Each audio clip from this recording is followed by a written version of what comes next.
Namaskar. You are watching Dr. KK Med Talks Fridays with Dr. Anita Kant, non-stop show 1069th episode. Let's have the headlines of the day.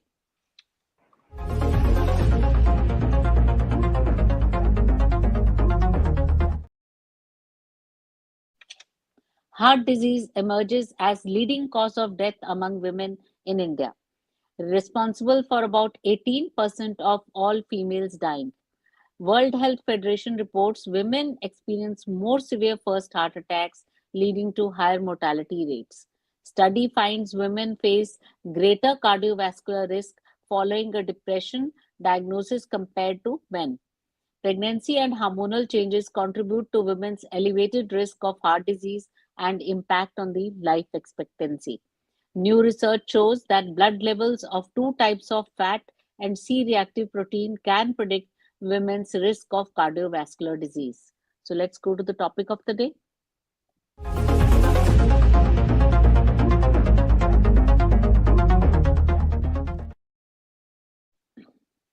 The silent killer spotting hidden signs of heart disease in women. Uh, Today we have Professor Dr. I.B. Vijay Lakshmi, who will take us through this and tell us all about what to look out for so that you know when you are about to have a problem. Dr. I.B. Vijay Lakshmi is a distinguished professor emeritus and the former head of the Department of Pediatric Cardiology at the prestigious Sri Jaydev Institute of Cardiovascular Sciences and Research, India. With decades of unparalleled expertise in pediatric cardiology, she has been at the forefront of advancing cardiac care for children. As the president of the Indian Academy of Echocardiography, Professor Vijay Lakshmi has played a pivotal role in fostering innovation and education in echocardiography, significantly contributing to the field's growth both nationally and internationally. Her contributions continue to inspire the next generation of cardiologists and also eco specialists. So, welcome, ma'am, to our show. And Thank you, our Anita, welcome, ma'am. So for many your people kind are words and eagerly, so nice. thank you. So many people are eagerly waiting to listen to their answers regarding this problem. Sure. It's So, my pleasure. shall we start, ma'am? Yeah, sure. Okay. In fact, before I became pediatric cardiologist, I was an adult cardiologist. Till Okay. 1998, I was adult cardiologist. And Okay. I So have that's done quite lots of recent. work for the Mhm. heart disease in women. Okay, Yeah. yes, I agree. So, what are the early warning signs of heart disease in women that are often overlooked? The first and the foremost thing is they have exertional dyspnea or breathlessness, or easy fatiguability, that is the tiredness, or they have the palpitation and the chest pain, which may not be typical in the women. And what is striking is most of the women, in our country, as it is, when they reach the menopause, they have the menopausal syndromes which mimic this.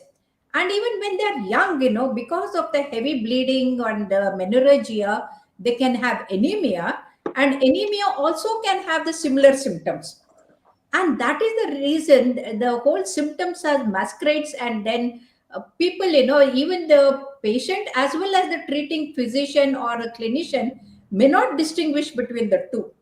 In fact, I'll give you an example. A lady was put on the cath lab for the angiogram because she came with the chest pain and everything.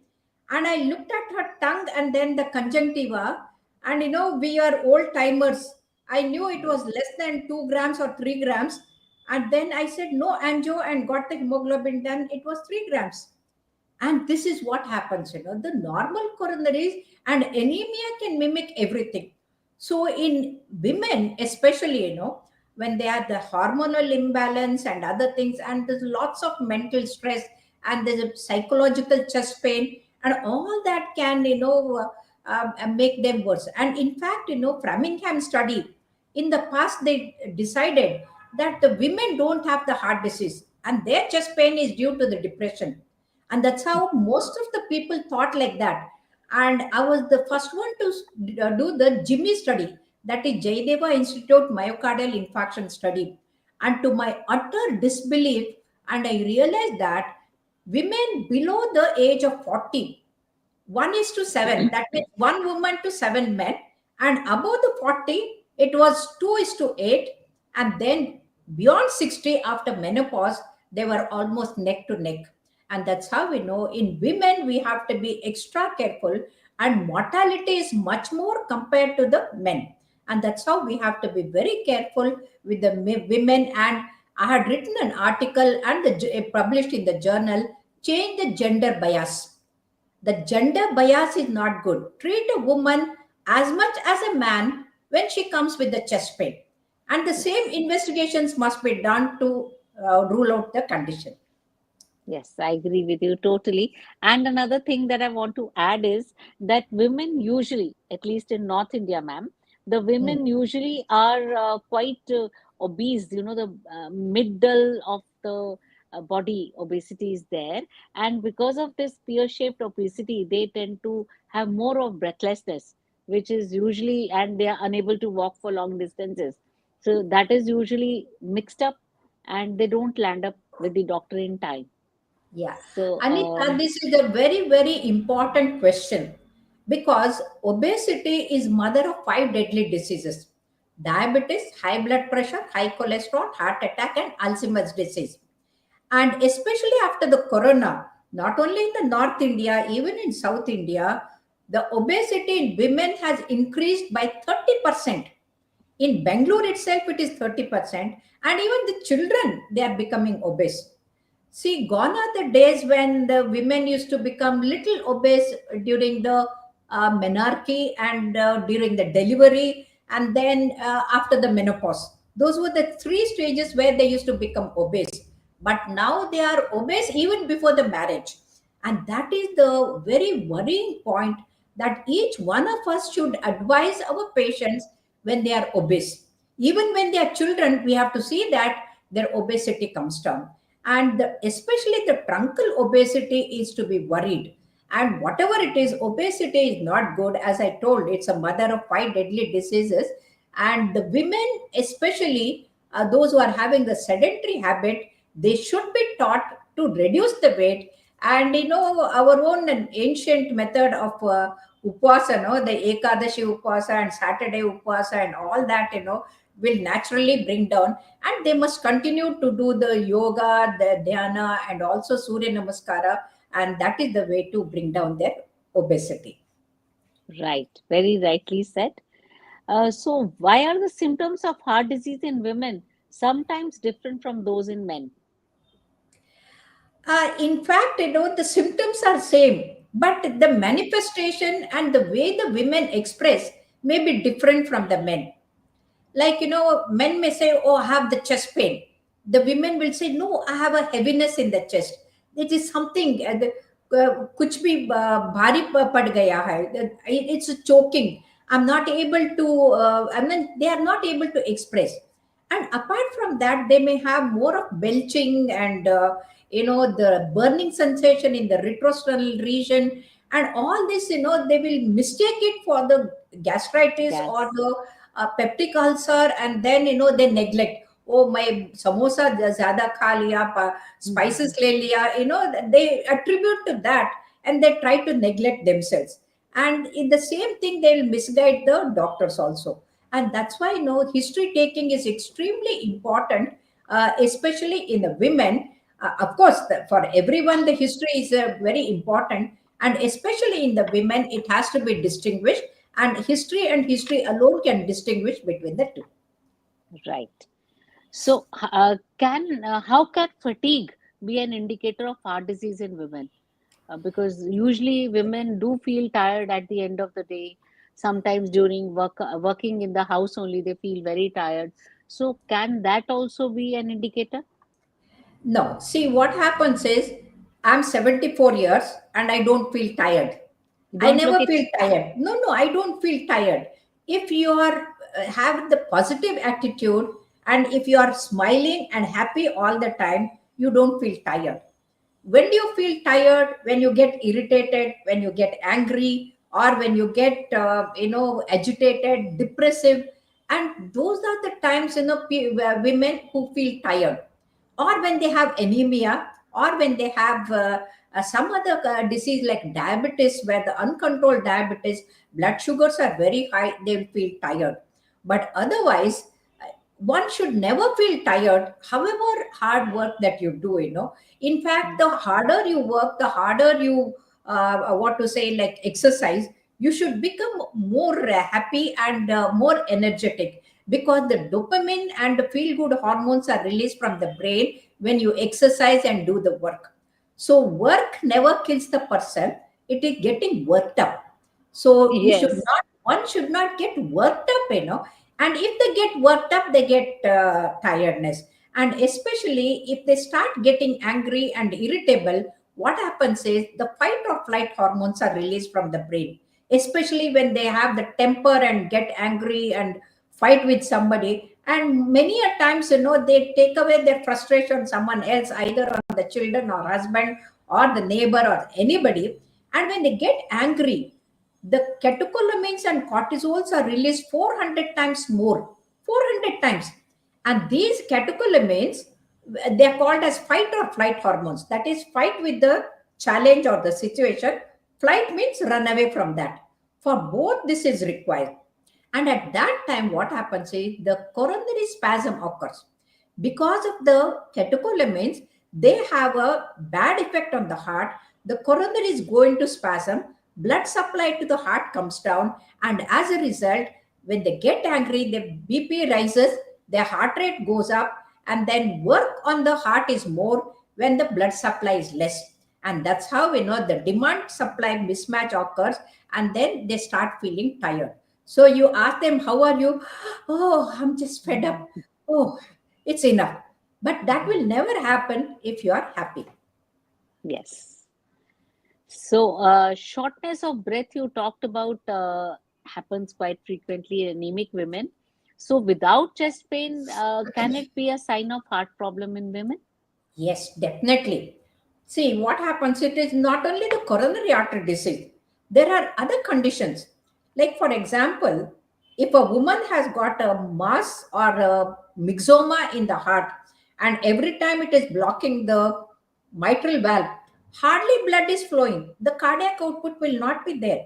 So she will have the breathlessness.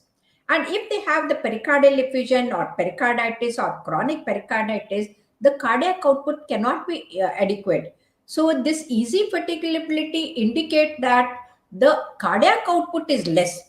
And even when they have got a heart failure without any chest pain, they can have the this thing. And especially if they have the diastolic dysfunction due to the hypertension or some other condition, and that time nothing will be there, but they will have the tiredness, and that is because of the diastolic dysfunction. So easy fatigability itself is a cardinal symptom, one of the symptoms that we have to take it seriously. Get the hemoglobin done, and apart from that, find out whether the heart pumping is all right. Get an echocardiogram, and then if there is a mass, for example, a 22 years old lady had come with the breathlessness, and then, when we did the echo, there was a huge myxoma. And we asked her to undergo the surgery and excision. And she said, no, no, I want my husband to come back. He's in Andaman Nicobar, and I'll get it done on Monday. But unfortunately, the Sunday night it was an embolization, and then she died. So that's why, Very I sad. don't, I mean, nobody, no life should be lost as on today. We have so much of facilities and advanced technologies, not only to make diagnosis, to treat. So I think one should not die of any of these conditions. So Right. tiredness, exertional dyspnea must be given equal importance, but however, hemoglobin has to be done. This lady has asked me that you told that digestive issues like heartburn and burping can be linked to heart disease. Can Yes. nausea also be a symptom of heart disease? Yes, yes. So this is called as the angina equivalents. That means they are not complaining of the chest pain, but they are complaining of the symptoms which are equivalent to angina. So that is called as angina equivalent, and that happens especially among the obese and the diabetic patients. So when they are diabetic, no, their pain sensation comes down. So that's how they don't feel the chest pain as much as the non-diabetic person. And when they're obese, already they are breathless, and then belching will be there, and they may have a hiatus hernia also, and then they will attribute all that to that. So what happens is the vagus nerve, which supplies to the stomach, is also responsible here. So vagal tone makes all the difference. So epigastric pain or epigastric pain, and then the belching, retrosternal burning, and nausea, vomiting, especially when there is an inferior wall infarction. And these symptoms are much more because of the parasympathetic activities much more. And that is the reason one has to distinguish between whether it is a gastrointestinal problem or the cardiac problem. And this can be distinguished. The chest pain or symptoms come on exertion or climbing the stairs in coronary artery disease. Whereas in case of gastroenteritis, when they are hungry, when they are on empty stomach, or when they have eaten too much and then they are belching, and that is the difference. So the history is the most important, which can distinguish between the two. Right. So, somebody is asking me, what is the significance of swelling in the feet, ankles, or legs for, correlating it to heart health? Yeah. See, whenever there is a cardiac failure or the heart failure, what happens is the water retention will be there. And as a result, from the intravascular compartment, the fluid goes to the extravascular compartment, especially in the dependent portion. The dependent portions are the legs and then the knees. And especially if the person is lying down, it can be in the sacral portion. So the pitting edema will be there. So here a treating clinician has to take the proper history.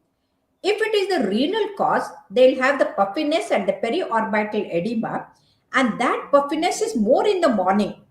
Whereas if it is due to the cardiac, the lower limb edema is much more than the puffiness of the face, and that is more in the morning. I mean, as the day advances, because they are sitting in one place, because they are tired and they are not able to walk, and sitting in one place makes the lower limb edema more.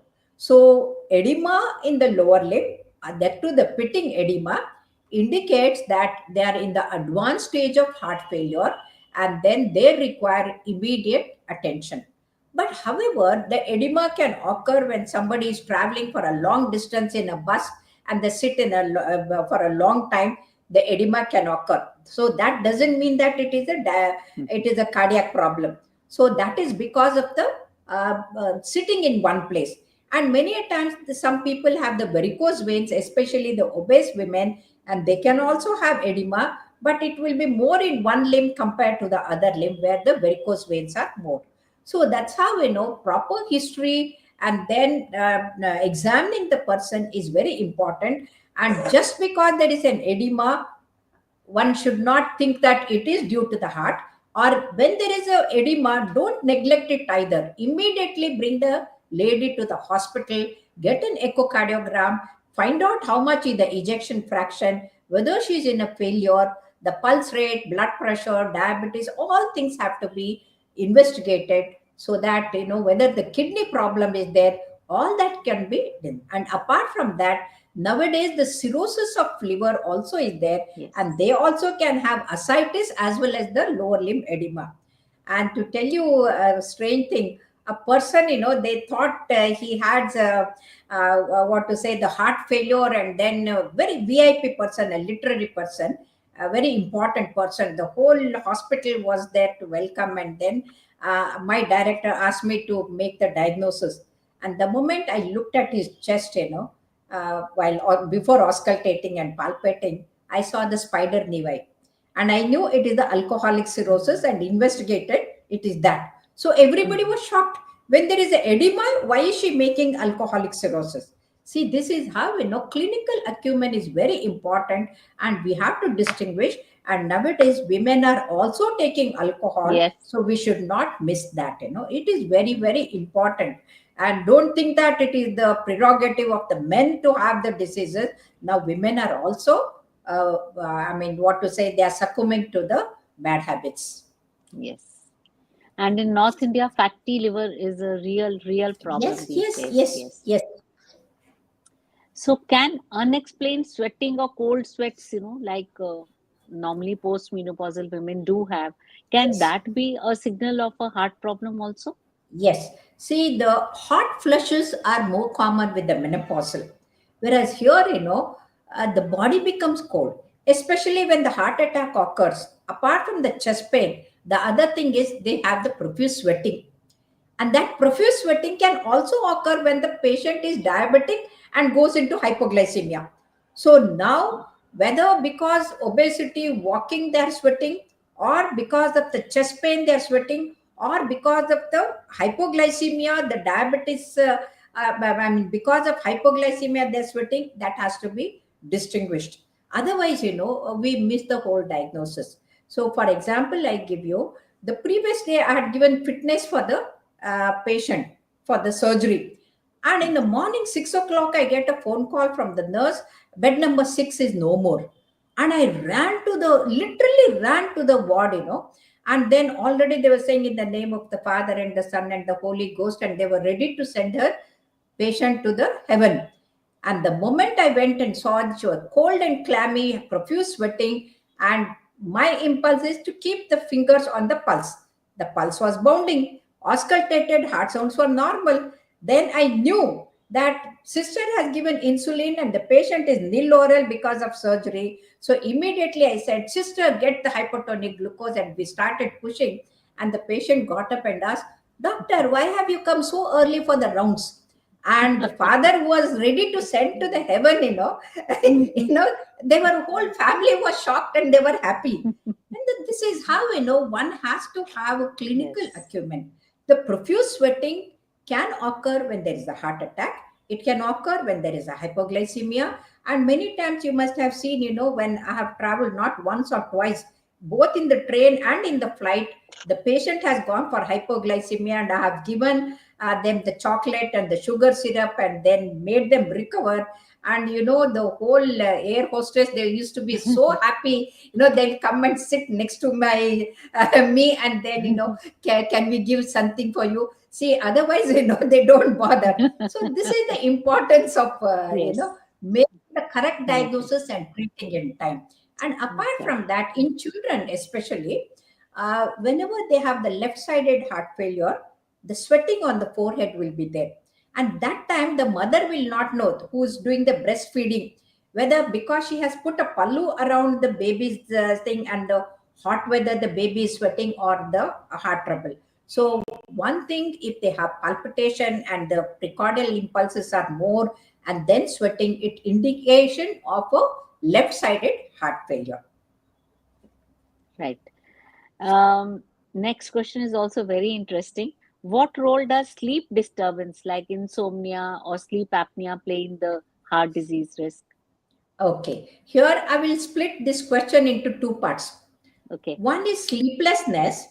Hmm. Nowadays, because the many people are addicted to the mobiles and then the Yes. internet, and the whole night I have seen while traveling in a night Yes. before sleeping, I see in the top fellows, younger fellows, looking into the mobile. In the morning, I wake up and see they're still in the mobile. The whole night they don't sleep at all.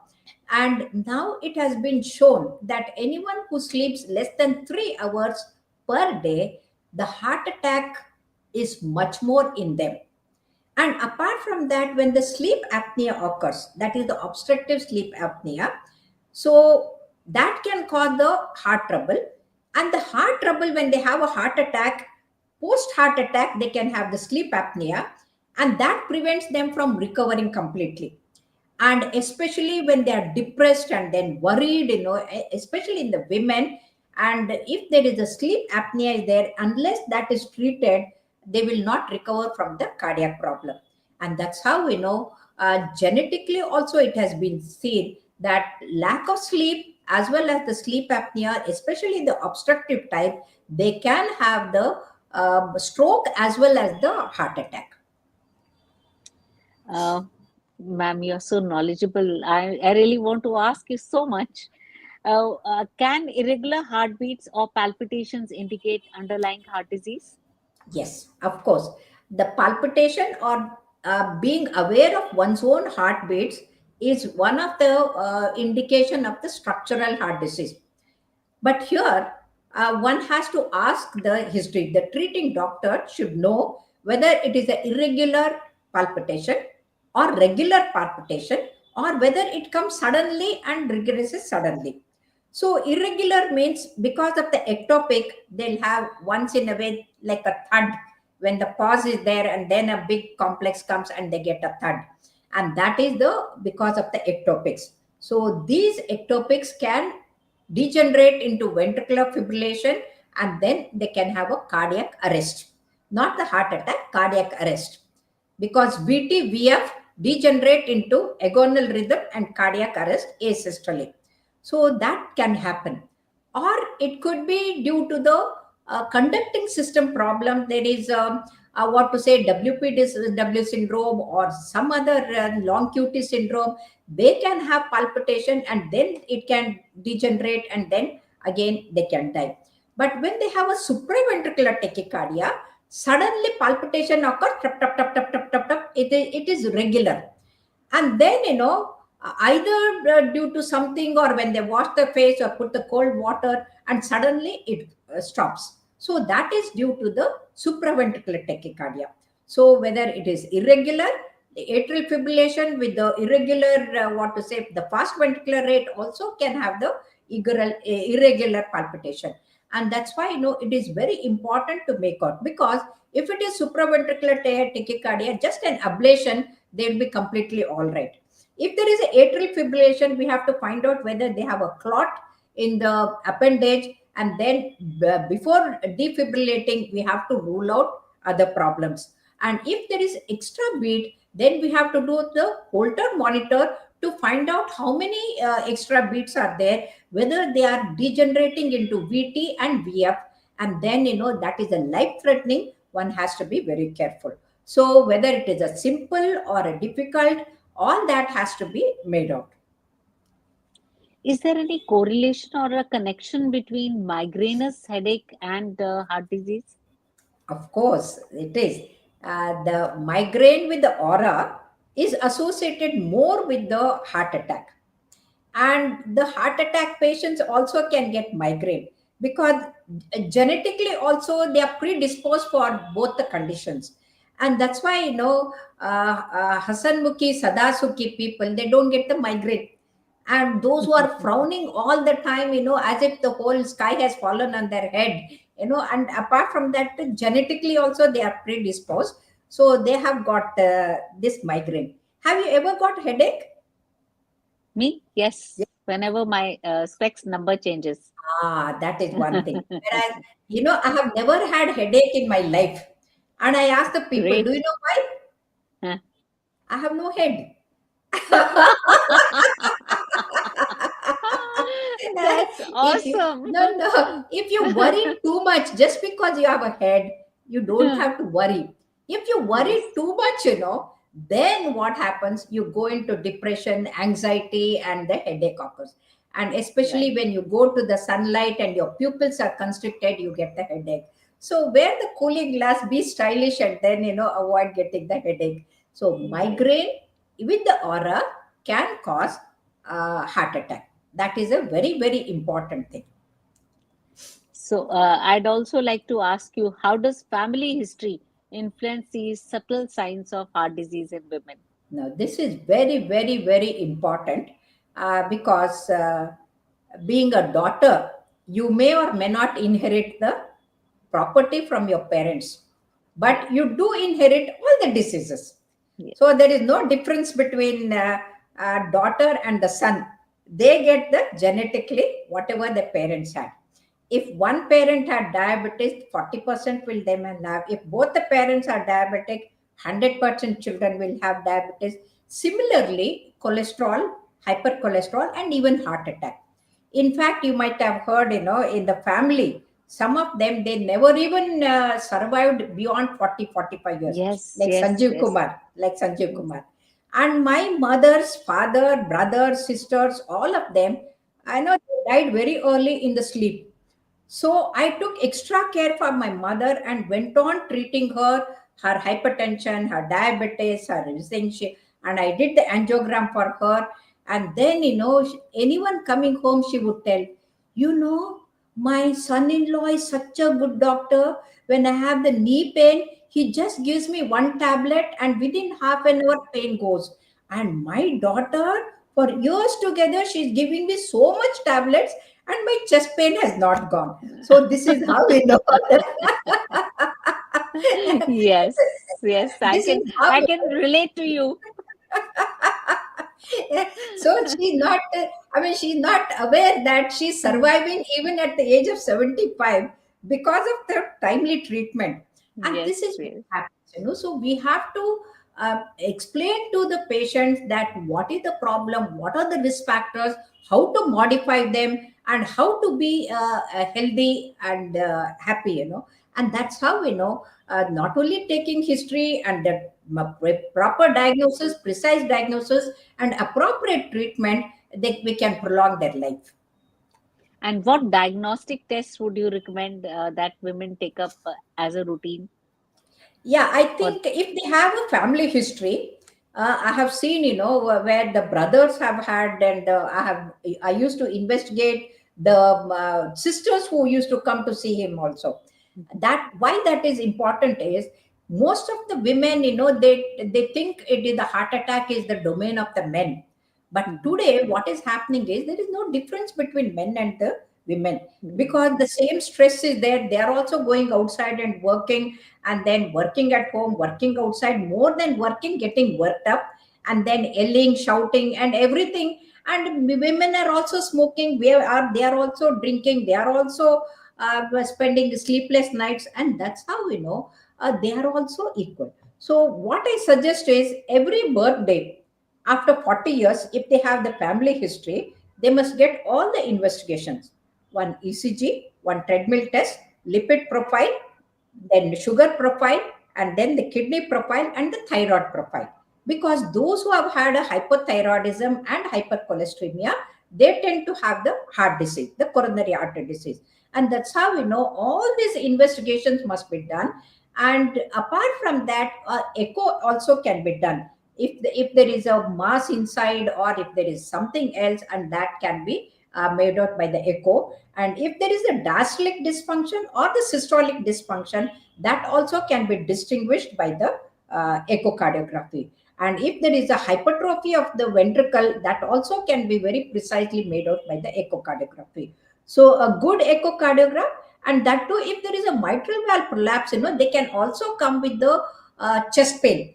And there, mhm. we don't treat anything for that patient. Only reassurance is required.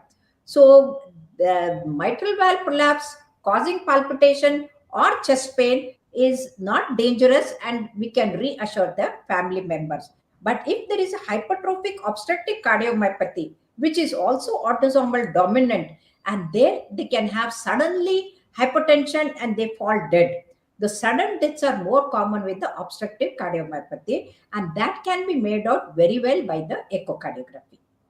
Right. So there's lots to talk to you, but the time is running out. So thank you, Dr. Professor Vijay Lakshmi, for joining us today. Could you show us the certificate, please? No, I never knew that the time is up. Yeah. This is a small token of Thank you thanks so from our much. side. I would Thank like you. to have another talk show from you about congenital heart diseases and Sure, it's my neonatal pleasure. problems, Yeah, and yeah, I'm going to contact you for that that. is my forte. That's your forte. Okay. Yes, Sure, I think you should share that knowledge also. My sure, God, sure. you're so knowledgeable and you put it Thank you. across so nicely. I hope it helps our viewers, and many of them will be actually, getting so much positive energy and getting themselves treated and investigated also, so that they remain healthy Ani, for a longer you have time. made my day. You started with the compliments and ended with the compliments. So you have made No, my no, day. Thank you so much for no. your kind words. Thank Thank you, you. ma'am. Thank you so much. That will be all for today. Dr. KK Med Talks will return tomorrow at 7 p.m. with another edition of the show Keep watching Dr. KK Med Talks. Namaskar. Namaskar. Shubharatri.